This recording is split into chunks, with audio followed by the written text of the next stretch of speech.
వేణుగోపాలం అసలు కోడు నాగయ్య, అలారి జయరాం, ముంగర మస్తాన్, సోమా గోపాల్, సింగిరి రాము, సింగిరి మధు.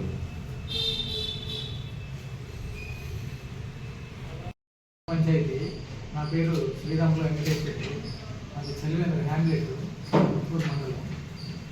మేము గతంలో కూడా 2009 నుంచి పర్యావరణం, కాలుష్యం, భూగర్భ జలాలు మీద చేస్తూ ఉన్నాం. ఆల్రెడీ మన జిల్లాకు కూడా సుప్రీంకోర్టు ఏర్పాటు చేసినటువంటి సిఈసి సెంట్రల్ ఎన్ఫోర్స్మెంట్ కమిటీ కూడా 2013లో మా నెల్లూరు రావడం జరిగింది. దాంట్లో ఇప్పుడు నేషనల్ మీడియా కూడా వచ్చి చాలామంది సెంట్రల్ నుంచి ఆఫీసర్లు కూడా వచ్చి ఐఏఎస్ ఆఫీసర్లు నివేదిక కూడా సమర్పించారు. ఇదంతా మీకు తెలిసినటువంటి విషయం. సరే, ఇప్పుడు ఏంటంటే మేము ప్రస్తుతానికి మా యొక్క ముత్తుకూరు మండలంలో పరిశ్రమలు బాగా ఎక్కువ వస్తున్నాయి. మీ అందరికీ తెలిసిన విషయం. ఈ పరిశ్రమలతో పాటు అక్కడ ప్రభుత్వ అధికారులు చాలామంది కూడా రకరకాలుగా ట్రాన్స్ఫర్ అవ్వడం, కొంతమంది జరగడం జరుగుతూ ఉంటుంది. కానీ ఈ క్రమంలో ఏంటంటే మేము అక్కడ భూగర్భ జలాలు అట్టడుగు పోతూ ఉంటాయి అక్కడ. ఎందుకంటే ఈ ఉప్పు ఇప్పుడైతే ఈ మంచినీళ్ళని ట్యాంకర్లతో పరిశ్రమల వాళ్ళు విపరీతంగా తీసుకెళ్ళి తోడేస్తూ ఉన్నారు. రెండోది ఇంకోటి ఏంటంటే ఈ పరిశ్రమల వాళ్ళు ఎప్పుడైతే తోడేసుకుంటూ ఉన్నారో దానికి సంబంధించినటువంటి వాల్టా యాక్ట్ చట్టం ఒకటి ఉందని ప్రభుత్వ అధికారులు మర్చిపోయారో ఏదో నాకైతే అర్థం కావడం లేదు. దీని విషయం మీద 2 శతాబ్దాల నుంచి, అంటే ఇంచుమించు 20 సంవత్సరాల నుంచి ఈ నీళ్లు తోడేయడం అనేది చాలా ఇబ్బందికరంగా ఉంది. ఇబ్బందికరంగా ఏ విధంగా ఉందంటే అక్కడ ఇప్పుడు ముత్తుకూరు మండలంలో మరి కోస్టల్ తీరంలో, సముద్ర తీరంలో ఇంతకుముందు అట్లా కొంచెం లోడితే, ఒక అడుగు లోడితే మంచినీళ్ళు వచ్చేటువంటి పరిస్థితి.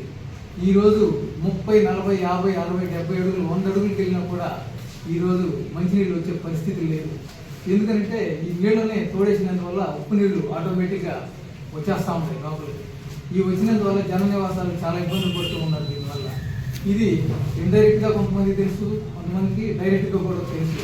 కానీ ఈ వాల్టా యాక్ట్ చట్టం ఏదైతే ఉందో ఈ చట్టాన్ని ఎవరు కూడా దానికి సంబంధించినటువంటి వాల్టా యాక్ట్ చైర్మన్ తహసీల్దార్ కానీ, తర్వాత దానికి సంబంధించిన కమిటీ కానీ, దానికి సంబంధించినటువంటి భూగర్భ జలాల అధికారులు కానీ, తర్వాత పొల్యూషన్ కంట్రోల్ బోర్డులు కానీ, జిల్లా స్థాయి ఆఫీసులు కానీ, రాష్ట్ర స్థాయి ఆఫీసులు కానీ ఊరు కూడా దీన్ని ఎక్కడ కూడా పట్టించుకున్నటువంటి దాఖలాలు ఇప్పుడు వరకే లేవు. దీని విషయం మీద మేము ఎన్నోసార్లు, కొన్ని 100 సార్లు మన జిల్లా యంత్రాంగానికి, మా మండల యొక్క ఆఫీసర్లకి, రాష్ట్ర స్థాయి ఆఫీసర్లకి, సెంట్రల్కి, వీళ్ళందరూ కూడా నివేదికలు సమర్పించడం జరిగింది. కానీ ఎక్కడి నుంచి ఎలాంటి స్పందన కూడా దీంట్లో కనపడటం లేదు.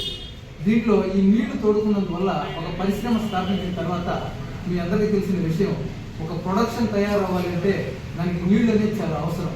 ఆ ప్రొడక్షన్ తయారయ్యే దానికి నీళ్లు గత 15 సంవత్సరాలుగా వీళ్ళకి ఎక్కడ కూడా మంచినీళ్ళు వసతులు లేవు అని చెప్పి గతంలో కూడా ఎన్జిటి కూడా ఒక ఆర్డర్ ఇచ్చింది. ఆ ఆర్డర్ను కూడా వీళ్ళు వ్యతిరేకించి ఆ ఆర్డర్ని అమలుపరచకుండా వీళ్ళు ప్రైవేటు వ్యక్తులు ఈ విధంగా కొంతమంది ఈ నీళ్లను తోడేసుకొని ప్రైవేట్ పరంగా కొంతమంది అక్కడ వాణిజ్య పరంగా అమ్ముకుంటున్నారు. కొంతమంది ఈ ప్రైవేట్ వ్యక్తులు కొంతమంది తయారయ్యారు. దాంతోపాటు అక్కడ దానికి సంబంధించినటువంటి ఇవన్నీ జరిగినందువల్ల అక్కడ ఎక్కువ నష్టపోయేది ఏంటంటే వాతావరణం దెబ్బతినేస్తుంది ఆటోమేటిక్గా. ఎందుకంటే అక్కడ ఇంతకుముందు మీరందరూ ముత్తుకూరుకు దగ్గర ఉన్న వాళ్ళ వ్యక్తులు కాబట్టి అక్కడ కొంచెం మంచినీళ్ళు అనేది ఎట్లా ఉండేదని అందరికీ తెలిసినటువంటి విషయం. ఈరోజు మంచినీళ్ళు లేవు. మరి కొన్ని గ్రామాల్లో అయితే, కృష్ణాపట్నం కొన్ని గ్రామాలు అయితే చుట్టుపక్కల ప్రతి ఇంటి దగ్గర మీరు వెళ్ళి కూడా చూడండి, డ్రమ్ ఉంటుంది ప్రతి ఇంటి దగ్గర. డ్రమ్లో నీళ్లు వచ్చి ట్యాంకర్ పోస్తేనే ఆ నీళ్ళని వాడుకునేటువంటి పరిస్థితి. గతంలో ఒక 10-15 సంవత్సరాల క్రితం ఆ పరిస్థితి కాదు. అంత దారుణంగా తయారైపోయింది.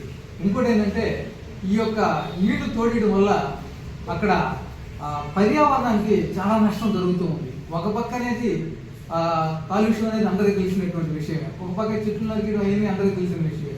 మంచినీళ్ళు లేకుంటే అసలు మనుగడ అనేది మనకు లేదు, అందరికీ తెలిసిన విషయం. దీనికి సంబంధించినటువంటి అధికారులు ఎవరు కూడా పట్టించుకోవడం లేదు. ఎన్నోసార్లు మేము సమర్పించాం. కానీ దీని విషయంలో ఇంక ఇట్లా కుదరదని చెప్పి మేము ఏం చేసామంటే సెప్టెంబర్ నెలలో ఎన్జిటికి మేము ఫిర్యాదు చేయడం జరిగింది. ఎన్జిటి వాళ్ళు మామూలుగా ఏంటంటే వాళ్ళు ఢిల్లీ నుంచి డైరెక్ట్గా దీన్ని కేసు రిజిస్టర్ చేసి తర్వాత ఎవరైతే ఫిర్యాదు చేశాడో ఆ వ్యక్తి దగ్గర పెట్టుకొని ఒక జాయింట్ కమిటీని ఏర్పాటు చేసి ఆ కమిటీకి హెడ్గా మన కలెక్టర్ గారిని ఏర్పాటు చేసి central ground water department, state pollution control board వాళ్ళు, తర్వాత మండల వాల్టా యాక్ట్ చైర్మన్ తహసీల్దారు వీళ్ళందరినీ ఒక కమిటీ ఏర్పాటు చేసి నన్ను దగ్గర పెట్టుకొని అసలు బోర్లు ఎక్కడెక్కడ ఇవన్నీ అక్రమంగా తరలించేటువంటి బోర్లు ఎక్కడైతే ఉన్నాయో వాటన్ని దాని దగ్గర పెట్టుకొని చూపించి వాటిని సీజ్ చేయమని చెప్పి కూడా చెప్పడం జరిగింది. మీకు దాంట్లోనే ఆ భాగంగా నాకు 7వ తారీఖు అంటే రేపు 7వ తారీఖు నాడు నాకు తహసీల్దార్ ఆఫీసు వాళ్ళు నోటీస్ ఇవ్వడం జరిగింది. మీరు వచ్చి అటెండ్ అవ్వండి. సెంట్రల్ గ్రౌండ్ వాటర్ డిపార్ట్మెంటు, తర్వాత స్టేట్ పొల్యూషన్ కంట్రోల్ బోర్డు వాళ్ళు, తర్వాత నెల్లూరు జిల్లా భూగర్భ జలాల అధికారులు, తర్వాత మండల స్థాయి ఆఫీసర్లు అందరిలో కూర్చోబెట్టుకొని ఎక్కడెక్కడ బోర్లు ఉన్నాయి మొత్తం చూపించమని చెప్పారు. ఆ నోటీస్ కూడా మీకు ఆల్రెడీ నేను ఇచ్చున్నాను. దీనిపైన ఈ విషయాన్ని ఇంకా కూడా ఈ యొక్క పర్యావరణం కాలుష్యం ఇవన్నీ దెబ్బతింటున్నాయి కాబట్టి ఒక్కొక్కటి దాని మీద ఒక నివేదికని మేము మీకు సమర్పించడం జరిగింది.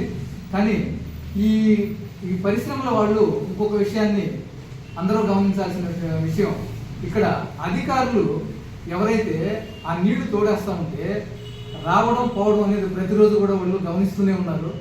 ఆ గమనించినటువంటి విషయాన్ని వాళ్ళు ఎందుకు పట్టించుకోవడం లేదనేది మాకైతే ఒక $1 మిలియన్ ఉన్నది. ఇంకోటి, ఈ ఉత్పత్తులు తయారు చేయాలి అంటే దీనికి నీళ్లు ఎంత అవసరమో ఆ నీళ్లు కొన్ని లక్షల గ్యాలన్ల నీళ్లు మొత్తం తోడేసుకున్నందువల్ల పంచాయతీకి కానీ రాష్ట్ర ప్రభుత్వానికి కానీ కేంద్ర ప్రభుత్వానికి కానీ ఎలాంటి రూపాయి ట్యాక్స్ కూడా దీంట్లో పెట్టినటువంటి దాఖలాలు లేవు. ఈ పర్మిషన్ ఇచ్చినటువంటి బోర్డు కొనుగోలైన వాళ్ళు అంటారు, కానీ ఎక్కడా కూడా అసలు ఈ వాల్టా యాక్ట్ చట్టాన్ని నెల్లూరు జిల్లాలో ఎవరు అమలుపరచలేదో తెలియదు, కానీ మా ముత్తుకూరు మండలంలో మాత్రం ఇది పూర్తిగా విరుద్ధంగా ఉంది. దీనివల్ల ఒక ముత్తుకూరు మండలమే కాదు, దగ్గరలో మన నెల్లూరు కూడా ఉంది. కాబట్టి ఆ ఉప్పు నీళ్లు చొచ్చుకొని వచ్చేటువంటి పరిస్థితి వస్తే అక్కడ ఎవరు ఉండేటువంటి పరిస్థితి ఉండదు. దీన్ని గమనించి ఈ యొక్క జాయింట్ కమిటీ కలెక్టర్ గారి ఆధ్వర్యంలో ఈ రిపోర్ట్ని మొత్తం మీరు రిపోర్ట్ రాసిన తర్వాత తన దగ్గర పెట్టుకొని తర్వాత మనకి చెన్నై జోనల్ అంటే మనకున్నటువంటి బెంచ్ ఏదైతే ఉందో మనకి ఎన్జిటి ఈ కమిటీని వాళ్ళకి సబ్మిట్ చేయమన్నారు. వాళ్ళు అంటే రేపు జరిగిన తర్వాత ఇది సబ్మిట్ చేసిన తర్వాత ఈ విషయాన్ని ఏంటనేది కూడా మనకు తెలిసింది. ఇది మీ ద్వారా ప్రజలందరికీ, నెల్లూరు జిల్లాలో ఉన్నటువంటి ప్రజలకి, ముత్తుకూరు మండలంలో ఉన్న ప్రజలకి, మా గ్రామాల్లో ఉన్న అందరికీ కూడా తెలియజేస్తుంది.